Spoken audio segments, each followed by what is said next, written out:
Did you know that we can expect to reach burnout by the time we're even 30?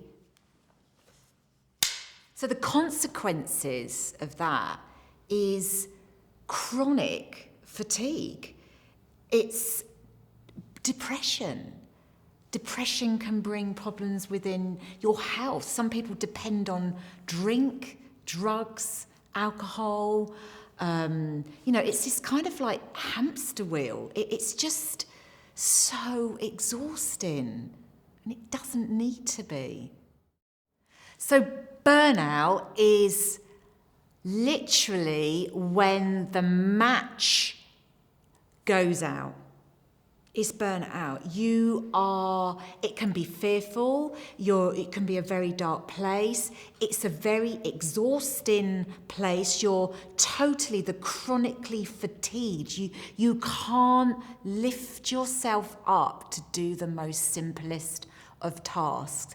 The brain fog. Your body has just shut down. The body keeps the score. When it's ready, when it keeps telling you that you can't do this anymore, it actually stops it for you. That's my description of burnout.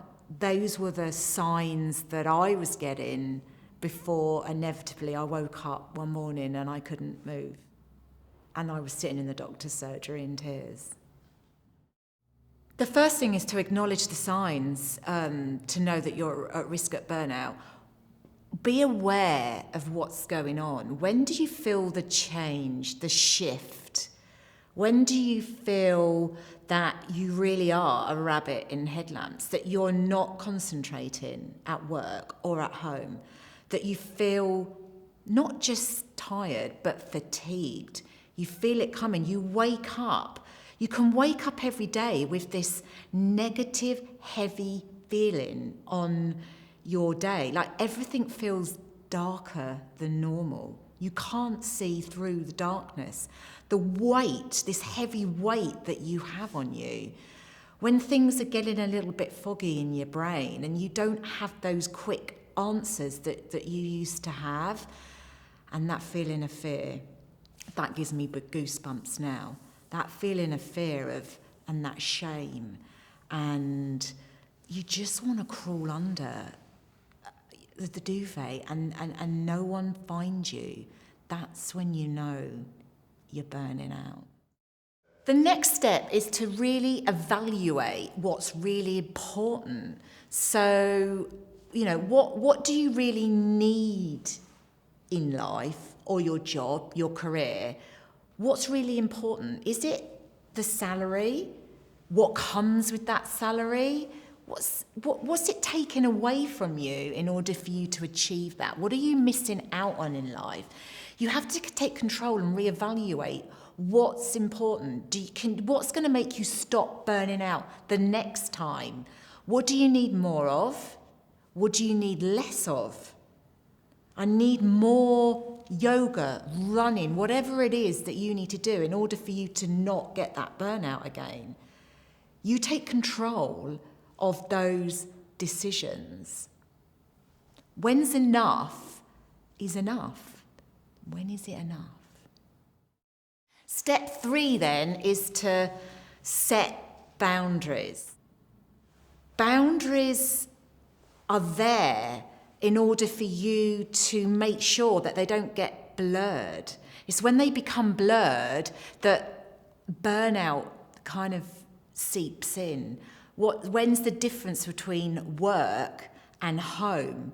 What boundaries are you setting to enable you to make sure that you're getting the free time as much as your work time? When are you spending the time with your loved ones? When you're being present with them and not thinking about your job whilst you're doing it, you need to set boundaries.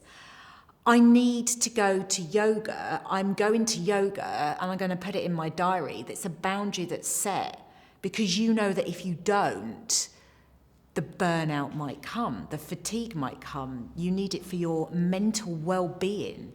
You put it in the diary, you know, and other people know. Your loved one knows you're going to yoga that day. You've set it. It's a boundary. Boundaries such as I'm not going to answer my emails at the weekend.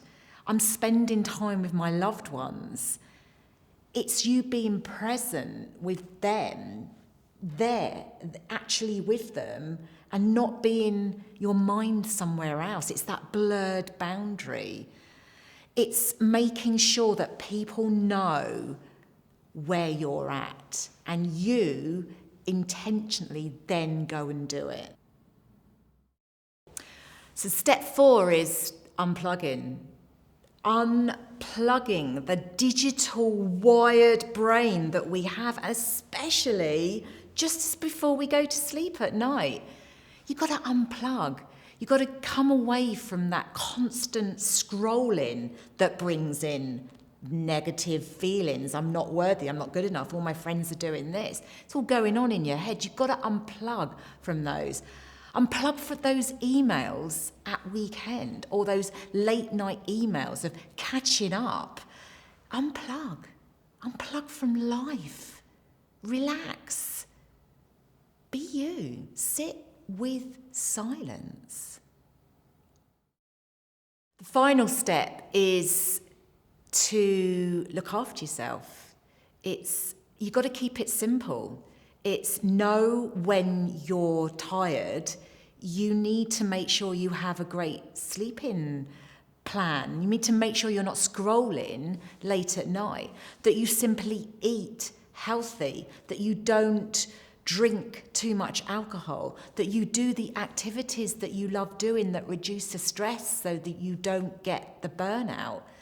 It's those simple steps, like seeking professional help, like myself, to get you to understand that you're in control. I've got you.